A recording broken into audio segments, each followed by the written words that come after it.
అధిక బరువు అనేక సమస్యలకు కారణం. సాహితీ యోగా ఆన్లైన్ క్లాసులో జాయిన్ అవ్వండి. దురలవాట్లకు గురైన కన్న కొడుకును దురాఘాతులను భరించలేక తల్లిదండ్రులు కడతేర్చిన ఘటన అన్నమయ్య జిల్లా రాజంపేట పోలి గ్రామంలో చోటు చేసుకుంది. మృతుడి తండ్రి గోనిపురం లక్ష్మీనరసింహరాజు జీవనోపాధి నిమిత్తం కువైట్లో పనిచేస్తున్నాడు.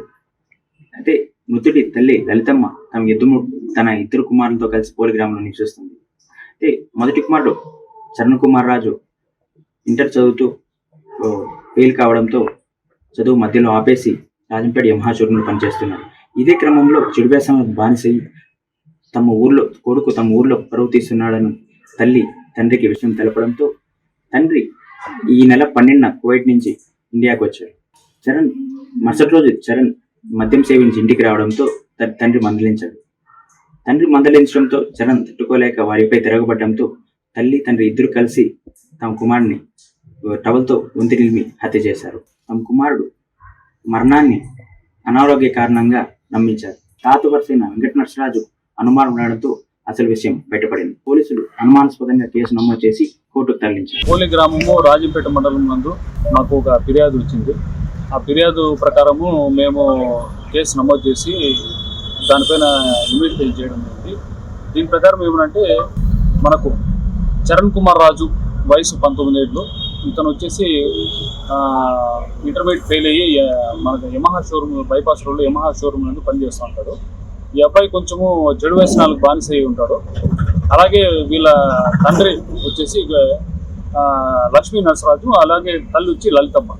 ఈ లక్ష్మీ నరసరాజు వచ్చేసి దాదాపు ఒక 18 సంవత్సరాల నుంచి కువైట్కి వెళ్ళి అతను డ్రైవర్ పని చేసుకుంటూ జీవనోపాధి చేసుకుంటూ ఉన్నాడు. వీళ్ళ మదర్ వచ్చేసి లలితం అనేటువంటి ఆమె పోలి గ్రామంలో ఉంటుంది. వీళ్ళకు ఒక తమ్ముడు కూడా ఉన్నాడు. అంటే ఎవరైతే చనిపోయినాడో ఆ అబ్బాయి వచ్చేసి ఇంటర్మీడియట్ చదువుతున్నాడు. ఇతను వచ్చేసి చెడు వ్యసనాలు బానిస ఎక్కువగా, అలాగే వీళ్ళ మదర్ పైన కొంచెం సస్పెక్ట్గా చేస్తున్నాడు. అంటే నువ్వు సరిగా అందరితో మాట్లాడుతున్నావు అట్లా ఇట్లా అని చెప్పేసి అంటే దానికి పరంగా అయ్యి ఇట్లా చెప్పకూడదు నాయనా, ఈ విధంగా ఉండకూడదు అంటే ఆమె నేను చెప్పేదే అని చెప్పేసి ఇతను వాగ్వాదం చేసుకొని ఇది చేస్తా అంటే ఈమె వచ్చేసి వాళ్ళ భర్తకు కోవిట్లో ఉండే అతనికి ఫోన్ చేసి చెప్తుంది, ఈ విధంగా చెప్తానని చెప్పేసి ఆయన మనకు 12వ తేదీ రాత్రి ఇక్కడ దిగడం జరిగింది. 13వ తేదీ మార్నింగ్ వచ్చేసి ఇక్కడ వాళ్ళతో మాట్లాడడం జరగడం అన్ని జరుగుతుంది. 13వ తేదీ రాత్రి ఇతను మళ్ళీ తాగి ఇంటికి వస్తాడు చరణ్ కుమార్ రాజు.